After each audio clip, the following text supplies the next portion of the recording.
So ఈ suburb ద్వారా మనం ఫస్ట్ చేయాల్సిన తీర్మానం ఏంటంటే, ఫర్దర్ గా మనం ఏం జరిగినా, ఇట్లాంటివి ఏం జరిగినా కూడా ఇమ్మీడియట్ గా మనం యాక్షన్ లోకి దిగడానికి ఒక ప్రణాళిక ఈ సమావేశం తర్వాత రూపొందించాల్సిన అవసరం ఉంది. ఒక టీమ్ ఆర్ సంథింగ్ ఇమ్మీడియట్ గా డీజీపీని కలవడమో ఆర్ కన్సర్న్ డిపార్ట్మెంట్ ఆఫీసర్స్ ని కలవడానికి తక్షణమే మనం ఏం యాక్షన్ లోకి దిగాలన్నది ఒక ప్రణాళిక రూపొందించాలి ఇట్లాంటివి వచ్చినప్పుడు.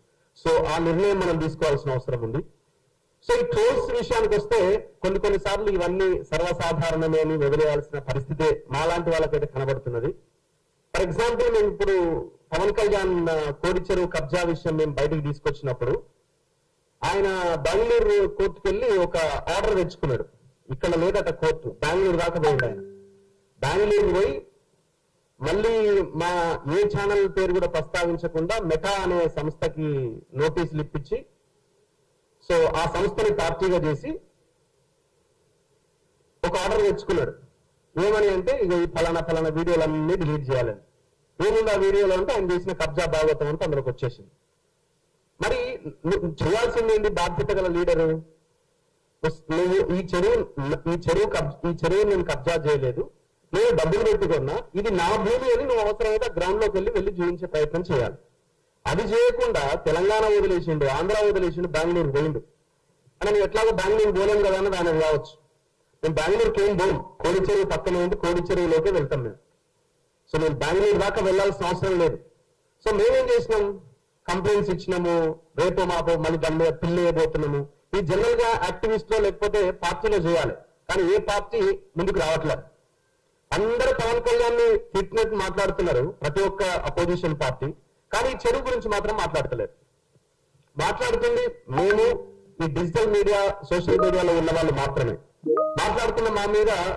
ఇప్పుడు ఏం చేశారు వాళ్ళ మీడియా, ఇప్పుడు కొన్ని వీడియోలు తయారు చేసి జర్నలిస్ట్ రఘు అవుట్, పవన్ కళ్యాణ్ దెబ్బకి మటాష్ అని ట్రోల్స్ చేస్తా ఉన్నారు. మటాష్ అయింది ఎవరు? భయపడి బెంగళూరు కోర్టుకు వెళ్ళి ఆర్డర్ తెచ్చుకున్నది నువ్వు. దాని కింద ఈ సైకో బ్యాచ్ కొంతమంది ఉంటారు, వాళ్ళ మెసేజ్లు, వాళ్ళ ట్రోల్స్.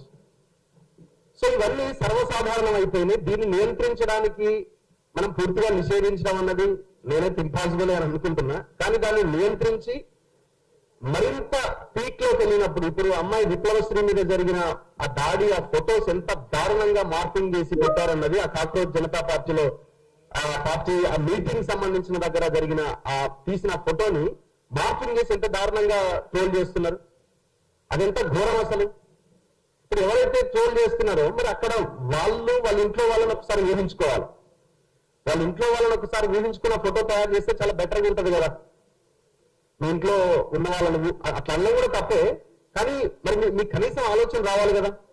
ఆలోచన కూడా రాకుండా ఈ రకమైన పరిస్థితి తీసుకొస్తున్నారంటే ఏమనాలి మిమ్మల్ని? ఇది ఎక్కడ స్టార్ట్ అయిందంటే, ఈ పొలిటికల్ లీడర్లని హీరోలుగా ఎప్పుడైతే చూస్తున్నారో వాళ్ళు బాధ్యత గల, వాళ్ళకి ఇచ్చిన బాధ్యతను వాళ్ళు నెరవేరుస్తున్నారు. వాళ్ళని ఎప్పుడైతే వీళ్ళు లీడర్లు కాదు, వీళ్ళు రాజకీయ నాయకులు కాదు, వీళ్ళు సేవకులు కాదు, వీళ్ళు హీరోలు అని ఎప్పుడైతే చూస్తున్నారో ఆ సైకోయిజంలోకి వెళ్ళిపోతున్నారు. సో ఇది చాలా ప్రమాదం. ఈ పార్టీలు కూడా అట్లా పెంచి పోషిస్తున్నాయి. జనరల్ గా ఈ ట్రోల్ చేసే బ్యాచ్ ఎవరు? మన మీటింగ్ పెట్టుకోగానే మనల్ని అందరంటారు వీళ్ళంతా లెఫ్టిస్ట్లే బాబు, ఇందులో విరాట్ అలీ ఉన్నాడు, ఇంకో ఆయన ఉన్నాడు, వీళ్ళంతా లెఫ్టిస్టులు అని ఒక స్టాంప్ వేస్తారు. ఇది అయిపోగానే ఆల్రెడీ ట్రోల్ స్టార్ట్ అయిపోతాయి. అసలు లెఫ్ట్ ఏంది, రైట్ ఏంది? మాకు రైట్ సైడ్ లెఫ్ట్ సైడ్ తెలుసు, ఇంకే సైడ్ తెలియదు మాకు, అంటే ఇంకే యాంగిల్ తెలియదు మాకు. సో మనిషి కష్టాల్లో ఉన్నాడు, ప్రభుత్వాలు ఏం చేస్తున్నాయి, ఒక జర్నలిస్ట్ కి అది మాత్రమే ఉంటుంది తప్ప లెఫ్ట్ రైట్ ఏంది? రైట్ వింగ్ లో ఉన్న వాళ్ళ కష్టాలు పడ. రైతు ఒక హనుమాన్ విగ్రహం 3 ముక్కలు చేస్తే మేమే కదా పోయి రిపోర్ట్ చేసింది. 700 ఏళ్ల కింద శివాలయాన్ని కూల్ చేస్తే మేమే కదా వెళ్ళి రిపోర్ట్ చేసింది. మీరేం చేశారు?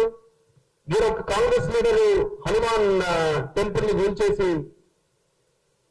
రియల్ ఎస్టేట్ ఎక్కడ రంజిత్ రెడ్డి కూల్చేస్తే ఈ దొంగ లీడర్లు అంటే 25 కోట్లు విన్నారు. పొద్దున వేస్తే మళ్ళీ ఇదే మాట్లాడతారు. 25 crores లిటరల్ గా.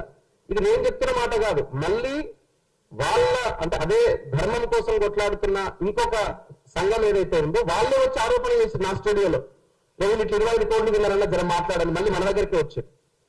అందులో ఫోన్ చేస్తే ఆయన స్వామీజీ మాట్లాడిన నిజమే తిన్నారు, ఆయన 5 కోట్లు తీసుకుని నేను 5 కోట్లు తీసుకున్నాను లైవ్ చెప్పింది.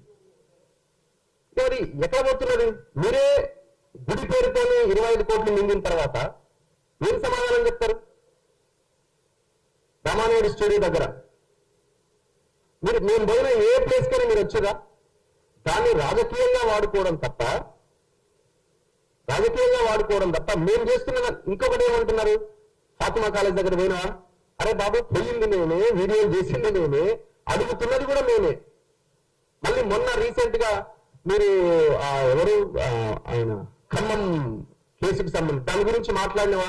పొద్దున్న లేస్తే మాట్లాడుతున్నాం, మార్నింగ్ 7 o'clock ఆ వీడియో స్టార్ట్ చేసింది ఎందుకు వీళ్ళు ఎదురుగులేకపోయింటారు అప్పటికి అని మాట్లాడినవా? అది ఎందుకు మాట్లాడలే? అరే వీడియో ఉన్న చూడరాని మళ్ళీ మనం చెప్పుకోవాల్సిన పరిస్థితి వస్తున్నది. అంతే, దాన్ని మళ్ళీ మనం చెప్పుకోవాల్సి వస్తున్నది. అరే ఇవన్నీ 5-6 వీడియోలు ఉన్నాయి కదా అంటే లేదు నువ్వు చేయలే. మరి కళ్ళు ఏమైపోయినాయి, ఎట్టిపోతున్నాయి? మళ్ళీ నేను ఎలా ఏడుంది అని అడిగితే అగో నన్ను బూతులు తిట్టి నేను బీసీని మళ్ళీ స్టార్ట్ చేస్తున్నాడు. అసలు ఏంటి మీ ఆలోచన? అసలు ఎంత దారుణంగా తయారయ్యారంటే అంత దారుణంగా తయారయ్యారు. సో కొన్నిసార్లు ఇది కామెడీ అనిపిస్తుంటది. అసలు దీని గురించి మాట్లాడద్దు అనుకుంటాం సమ్ టైమ్స్, కానీ బయట ప్రచారం మొత్తం ఇష్టం వచ్చినట్టు చేసేస్తుంటారు. ఇప్పుడు నేను చెప్పిన పవన్ కళ్యాణ్ జర్నలిస్ట్ రఘు అవుట్ మఠాష్ అని పెట్టిండేవాడు. మఠాష్ పవన్ కళ్యాణ్ అయితే ఏం చేయాలని అర్థం కాక ఆగం అవుతున్నాడు. సో కాబట్టి ఈ ట్రోల్స్ సాధారణమే అయినా ఖచ్చితంగా దీన్ని ఎదుర్కోవాల్సిన అవసరం ఉంది. ధైర్యంగా నిలబడి కొట్లాడాల్సిన అవసరం ఉన్నది. ఆ దిశగా మనం ప్రయాణం చేయాలి. అవసరమైతే జేఏసీ లాంటిదో ఇంకొకటి ఏదైనా ఫామ్ చేసి ఇమీడియట్ గా మనం రియాక్ట్ అయ్యేలాగా ఉండాలి. అవకాశం కల్పించిన అందరికీ ధన్యవాదాలు. Thank you. నా పేరేంటి శ్రావణి, యంగ్ జర్నలిస్ట్ కూడా ఏం మాట్లాడుతున్నారు విన్నాము. రఘు మీరు చెప్పింది కరెక్టే, కానీ ఇదేంటంటే ఈ సందర్భం ఏంటంటే మీరు మాట్లాడితే మేము వదిలేయట్లేదు, we're watching you, we're taking count of you, మేము దీన్ని సీరియస్ గా తీసుకున్నాం చెప్పడం కోసం మన ఇది డెఫినెట్ గా మీరు అన్నట్టుగా మనం ప్లాన్ ఆఫ్ యాక్షన్ కూడా చేసుకున్నాం. గుడ్ ఈవినింగ్ అందరికి. యాక్చువల్ గా ఈ యంగ్ జనరేషన్ గర్ల్స్ ఎవరైతే ఉన్నారో ఈ ఫీల్డ్ లోకి చూస్ చేసుకుని రావడానికి చాలా ఫేస్ చేసి వస్తున్నారు, ఈవెన్ మీ కూడా. అయితే ఈ ఫీల్డ్ లోకి వచ్చే ముందు నేను నా ఫ్యామిలీ అందరికి కూడా ఒకటే చెప్పాను, నా రైట్స్ కోసం నేను ఫైట్ చేయడం కోసం ఈ ఫీల్డ్ మాత్రమే నేను చూస్ చేసుకోగలనని. సో అన్ని ఫీల్డ్స్ ని నేను పక్కన పెట్టి మరి ఇక్కడికి వచ్చాను. ఈ రోజు విప్లవ్ శ్రీకి జరిగినటువంటి ఈ సిచ్యువేషన్ అయి ఉండొచ్చు, అస్మాకి జరుగుతున్నటువంటి ఈ సిచ్యువేషన్ అయి ఉండొచ్చు, రేపటి రోజున నేను కూడా ఫేస్ చేయొచ్చు. సో మీ అందరికీ నేను రిక్వెస్ట్ చేసేది ఒక్కటే, యంగ్ జనరేషన్ గా మేము ముందుకు వచ్చి మా ఈ ఫీల్డ్ లో మాకున్నటువంటి రైట్స్ కి మేము వర్క్ చేస్తూ ఫైట్ చేస్తూ ఉన్నప్పుడు మీ అందరి సపోర్ట్ మాకు కావాలి అని చెప్పేసి చాలా రిక్వెస్టింగ్ గా మీ అందరినీ రిక్వెస్ట్ చేస్తున్నాను. మీరు అందరూ చూస్తున్నారు ట్రోల్స్ ఏ విధంగా అవుతున్నాయో. ఒక చిన్న వీడియోస్ తీస్తే చాలు, ఆ వీడియో కింద అసలు చెప్పుకోలేనటువంటి బాధ అనమాట. ఈ రోజు విప్లవ్ శ్రీకి జరిగినటువంటి ఈ సిచ్యువేషన్ నా పేరెంట్స్ చూస్తే నన్నైతే ఇక్కడ నించోబెట్టరు, ఖచ్చితంగా ఇంటికి తీసుకెళ్తారు. బట్ నేను రిక్వెస్ట్ చేస్తున్నాను మీ అందరికి, అన్ని దాటుకొని వచ్చి ఈ రోజు ఈ సిచ్యువేషన్ లో ఈ పొజిషన్ లో మేము నించోవాలని చెప్పేసి ఇక్కడికి వచ్చినందుకు, అటువంటి సిచ్యువేషన్స్ కి మేము బదులు చాలా గట్టిగా ఇవ్వాలని చెప్పేసి నేను రిక్వెస్ట్ చేస్తా ఉన్నాను. సో దానికి మీ అందరి సపోర్ట్ నాకు కావాలని చెప్పేసి కూడా మీ అందరిని రిక్వెస్ట్ చేస్తా ఉన్నాను. Thank you so much.